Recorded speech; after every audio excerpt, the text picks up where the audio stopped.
नमस्कार दोस्तों, कहानी कमल में आपका स्वागत है। आइए कुछ पल गुजारते हैं कहानी कमल के साथ, क्योंकि आप श्रोता हैं खास।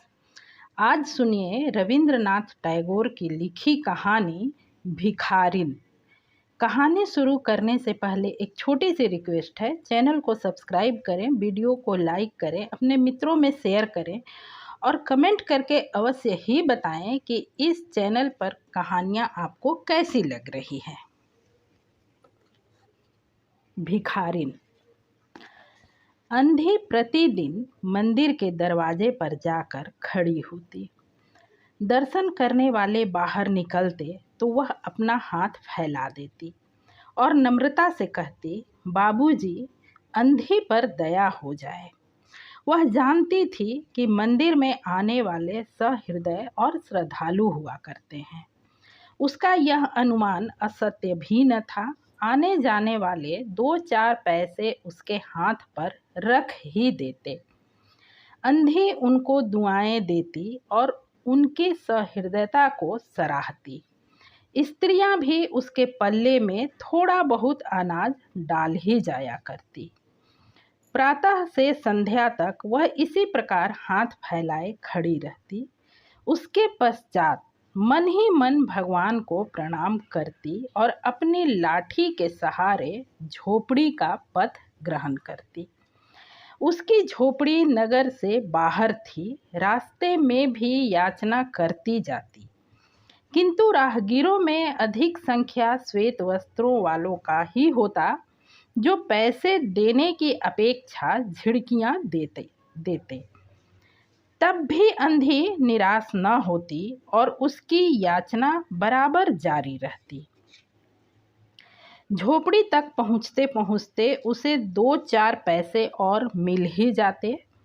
झोपड़ी के समीप पहुँचते ही एक 10 वर्ष का लड़का उछलता कूदता आता और उससे चिपट जाता। अंधी टटोल कर उसके मस्तक को चूमती। बच्चा कौन है, किसका है, कहाँ से आया, इस बात से कोई परिचय नहीं था। 5 वर्ष हुए, पास पड़ोस वालों ने उसे अकेला देखा था। इन्हीं दिनों एक दिन संध्या समय लोगों ने उसकी गोद में एक बच्चा देखा। वह रो रहा था। अंधी उसका मुख चूम चूम कर उसे चुप कराने का प्रयत्न कर रही थी। वह कोई असाधारण घटना न थी, अतः किसी ने भी न पूछा कि बच्चा किसका है। उसी दिन से यह बच्चा अंधी के पास था और प्रसन्न था। उसको वह अपने से अच्छा खिलाती और पहनाती। अंधी ने अपनी झोपड़ी में एक हाड़ी गाड़ रखी थी। संध्या समय जो कुछ मांग कर लाती उसमें डाल देती और उसे किसी वस्तु से ढांप देती, इसलिए कि दूसरे व्यक्ति की दृष्टि उस पर ना पड़े। खाने के लिए अन्न काफ़ी मिल जाता था, उससे काम चलाती। पहले बच्चे को पेट भरकर खिलाती, फिर स्वयं खाती। रात को बच्चे को अपने वक्त से लगाकर वहीं पड़ रहती। प्रातः काल होते ही उसको खिला पिलाकर फिर मंदिर के द्वार पर जा खड़ी होती। काशी में सेठ बनारसी दास बहुत प्रसिद्ध व्यक्ति हैं। बच्चा बच्चा उनकी कोठी से परिचित है। बहुत बड़े देशभक्त और धर्मात्मा। धर्म में उनकी बड़ी रुचि है। दिन के 12 बजे तक सेठ स्नान ध्यान में संलग्न रहते। कोठी पर हर समय भीड़ लगी रहती। कर्ज के इच्छुक तो आते ही थे, परंतु ऐसे व्यक्तियों का भी तांता बंधा रहता जो अपनी पूंजी सेठ जी के पास धरोहर रूप में रखने आते। सैकड़ों भिखारी अपनी जमा पूंजी इन्हीं सेठ जी के पास जमा करा जाते। अंधी को भी यह बात ज्ञात थी, किंतु पता नहीं अब तक वह अपनी कमाई यहाँ जमा कराने में क्यों हिचकिचाती रही। उसके पास काफ़ी रुपए हो गए थे। हाड़ी लगभग पूरी भर गई थी। उसको शंका थी कि कोई चुरा न ले। एक दिन संध्या समय अंधी ने वह हाड़ी उखाड़ी और अपने फटे हुए आंचल में छिपाकर सेठ जी की कोठी पर पहुंची। सेठ जी बही खाते के पृष्ठ उलट रहे थे। उन्होंने पूछा, क्या है बुढ़िया? अंधी ने हाड़ी उनके आगे सरका दी और डरते डरते कहा, सेठ जी इसे अपने पास जमा कर लो, मैं अंधी अपाहिज कहाँ रखती फिरूंगी। सेठ जी ने हाड़ी की ओर देखकर कहा, इसमें क्या है? अंधी ने उत्तर दिया, भीख मांग मांग कर अपने बच्चे के लिए 2-4 पैसे संग्रह किए हैं, अपने पास रखते डरती हूँ, कृपया इन्हें आप अपनी कोठी में रख लें। सेठ जी ने मुनीम की ओर संकेत करते हुए कहा, बही में जमा कर लो। फिर बुढ़िया से पूछा, तेरा नाम क्या है? अंधी ने अपना नाम बताया। मुनीम जी ने नकदी गिन कर उसके नाम से जमा कर ली और सेठ जी को आशीर्वाद देती हुई बुढ़िया अपनी झोपड़ी की ओर चली गई। 2 वर्ष बहुत सुख के साथ बीते। इसके पश्चात एक दिन लड़के को ज्वर ने आ दबाया। अंधी ने दवा दारू की, झाड़ फूक से भी काम लिया, टोने टोटके की भी परीक्षा की, परंतु संपूर्ण प्रयत्न व्यर्थ सिद्ध हुए। लड़के की दशा दिन प्रतिदिन बुरी होती गई। अंधी का हृदय टूट गया। साहस ने जवाब दे दिया। निराश हो गई, परंतु फिर ध्यान आया कि संभवतः डॉक्टर के इलाज से फायदा हो जाए। इस विचार के आते ही वह गिरती पड़ती सेठ जी की कोठी पर आ पहुंची। सेठ जी उपस्थित थे। अंधी ने कहा, सेठ जी मेरी जमा पूंजी में से 10-5 रुपए मुझे मिल जाए तो बड़ी कृपा हो। मेरा बच्चा मर रहा है, डॉक्टर को दिखाऊंगी। सेठ जी ने कठोर स्वर में कहा, कैसी जमा पूंजी, कैसे रुपए? मेरे पास किसी के रुपए जमा नहीं हैं। अंधी ने रोते हुए उत्तर दिया, 2 वर्ष हुए मैं आपके पास धरोहर रख गई थी, दे दीजिए, बड़ी दया होगी। सेठ जी ने मुनीम की ओर रहस्यमयी दृष्टि से देखते हुए कहा, मुनीम जी जरा देखना तो इसके नाम की कोई पूंजी जमा है क्या? तेरा नाम क्या है रे? अंधी की जान में जान आई, आशा बंधी। पहला उत्तर सुनकर उसने सोचा कि सेठ बेईमान है, किंतु अब सोचने लगी संभवतः उसे ध्यान न रहा होगा। ऐसा धर्मी व्यक्ति भी भला कहीं झूठ बोल सकता है। उसने अपना नाम बता दिया। मुनीम ने उलट पलट कर देखा, फिर कहा, नहीं तो इस नाम पर 1 पाई भी जमा नहीं है। अंधी वहीं जमीन पर बैठ गई। उसने रो रो कर कहा, सेठ जी परमात्मा के नाम पर, धर्म के नाम पर कुछ दे दीजिए, मेरा बच्चा जी जाएगा। मैं जीवन भर आपके गुण गाऊंगी। परंतु पत्थर में जोंक न लगा। सेठ जी ने क्रुद्ध होकर उत्तर दिया, जाती है या नौकर को बुलाऊं? अंधी लाठी टेक कर खड़ी हो गई और सेठ जी की ओर मुंह करके बोली, अच्छा भगवान तुम्हें बहुत दे, और अपनी झोपड़ी की ओर चल दी। यह आशीष न था बल्कि एक दुखी का साप था। बच्चे की दशा बिगड़ती गई, दवा दारू हुई नहीं, फिर फायदा क्यों कर होता। एक दिन उसकी अवस्था चिंताजनक हो गई, प्राणों के लाले पड़ गए। उसके जीवन से अंधी भी निराश हो गई। सेठ जी पर रह रह कर उसे क्रोध आता। इतना धनी व्यक्ति है, 2-4 रुपए दे देता तो क्या चला जाता, और फिर मैं उससे कुछ दान नहीं मांग रही थी, अपने ही रुपए मांगने गई थी। सेठ जी से घृणा हो गई। बैठे बैठे उसको कुछ ध्यान आया। उसने अपने बच्चे को अपने गोद में उठा लिया और ठोकरें खाती गिरती पड़ती सेठ जी के पास पहुंची और उनके द्वार पर धरना देकर बैठ गई। बच्चे का शरीर ज्वर से भभक रहा था और अंधी का कलेजा भी। एक नौकर किसी काम से बाहर आया। अंधी को बैठा देखकर उसने सेठ जी को सूचना दी। सेठ जी ने आज्ञा दी कि उसे भगा दो। नौकर ने अंधी से चले जाने को कहा, किंतु वह उस स्थान से न हिली। मारने का भय दिखाया, पर वह टस से मस न हुई। उसने फिर अंदर जाकर कहा कि वह नहीं टलती। सेठ जी स्वयं बाहर पधारे, देखते ही पहचान गए। बच्चे को देखकर उन्हें बहुत आश्चर्य हुआ कि उसकी शकल सूरत उनके मोहन से बहुत मिलती जुलती है। 7 वर्ष हुए तब मोहन किसी मेले में खो गया था। उसकी बहुत खोज की, पर उसका कोई पता न मिला। उन्हें स्मरण हो आया कि मोहन की जांघ पर एक लाल रंग का चिन्ह था।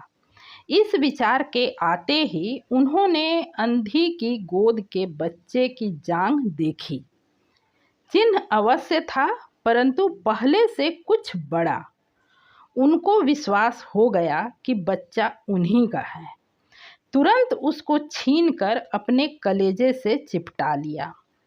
शरीर ज्वर से तप रहा था। नौकर को डॉक्टर लाने के लिए भेजा और स्वयं मकान के अंदर चल दिए। अंधी खड़ी हो गई और चिल्लाने लगी, मेरे बच्चे को न ले जाओ, मेरे बच्चे को न ले जाओ। रुपए तो हजम कर गए, अब क्या मेरा बच्चा भी मुझसे छीनोगे? सेठ जी बहुत चिंतित हुए और कहा, बच्चा मेरा है, यही एक बच्चा है। 7 वर्ष पूर्व कहीं खो गया था, अब मिला है, सो इसे कहीं नहीं जाने दूंगा और लाख यत्न करने पर भी इसके प्राण बचाऊंगा। अंधी ने एक जोर का ठहाका लगाया, तुम्हारा बच्चा है, इसलिए लाख यत्न करके भी उसे बचाओगे। मेरा बच्चा होता तो उसे मर जाने देते। क्यों? यह भी कोई न्याय है? इतने दिनों तक खून पसीना एक एक करके उसको पाला है, मैं उसको अपने हाथ से नहीं जाने दूंगी।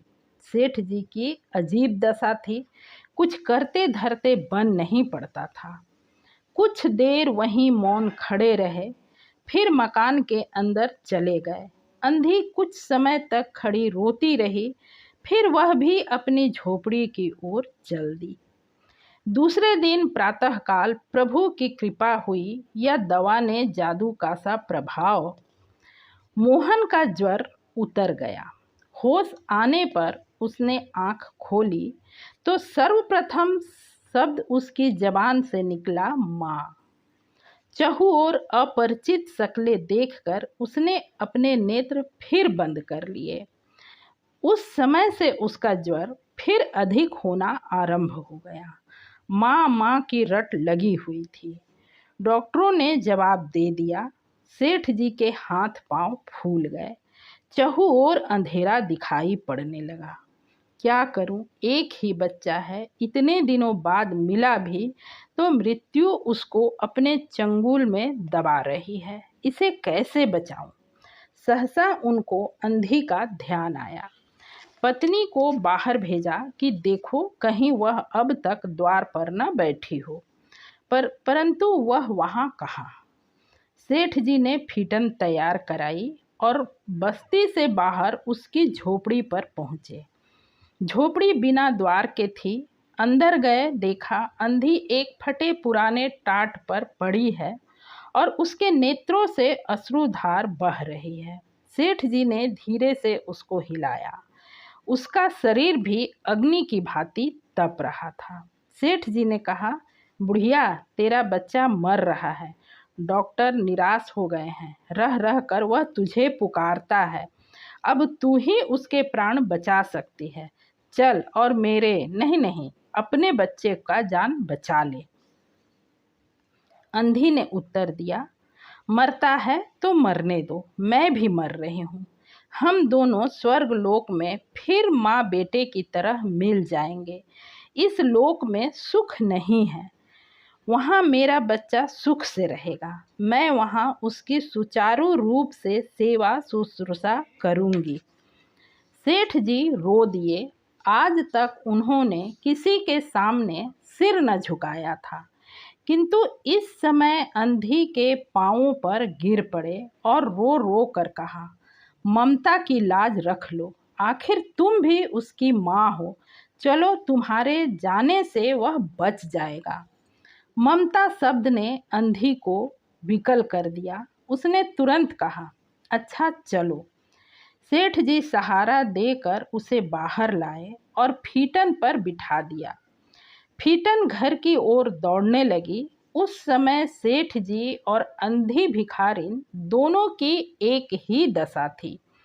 दोनों की यही इच्छा थी कि शीघ्र से शीघ्र अपने बच्चे के पास पहुंच जाए। कोठी आ गई। सेठ जी ने सहारा देकर अंधी को उतारा और अंदर ले गए। भीतर जाकर अंधी ने मोहन के माथे पर हाथ फेरा। मोहन पहचान गया कि यह उसकी माँ का हाथ है। उसने तुरंत नेत्र खोल दिए और उसे अपने समीप खड़े हुए देखकर कहा, माँ तुम आ गई। अंधी भिखारिन मोहन के सिरहाने बैठ गई और उसने मोहन का सिर अपने गोद में रख लिया। उसको बहुत सुख अनुभव हुआ और वह उसकी गोद में तुरंत सो गया। दूसरे दिन से मोहन की दशा अच्छी होने लगी और 10-15 दिन में वह बिल्कुल स्वस्थ हो गया। जो काम हाकिमों के जो सांदे, वैद्यों की पुड़िया और डॉक्टरों के मिक्सचर न कर सके, वह अंधी की स्नेहमयी सेवा ने पूरा कर दिया। मोहन की पूरी तरह स्वस्थ हो जाने पर अंधी ने विदा मांगी। सेठ जी ने बहुत कुछ कहा सुना कि वह उन्हीं के पास रह जाए, परंतु वह सहमत न हुई। विवश होकर विदा करना पड़ा। जब वह चलने लगी तो सेठ जी ने रुपयों की एक थैली उसके हाथ में दे दी।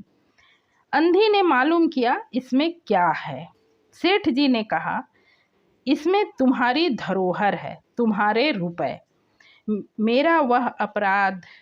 अंधी ने बात काट कर कहा, यह रुपए तो मैंने तुम्हारे मोहन के लिए ही संग्रह किए थे, उसी को दे देना। अंधी ने थैली वहीं छोड़ दी और लाठी टेकती हुई चल दी। बाहर निकलकर फिर उसने उस घर की ओर नेत्र उठाए। उसके नेत्रों में अश्रु बह रहे थे, किंतु वह एक भिखारिन होते हुए भी सेठ से महान थी। इस समय सेठ याचक था और वह दाता। समाप्त। चैनल को जरूर सब्सक्राइब करें।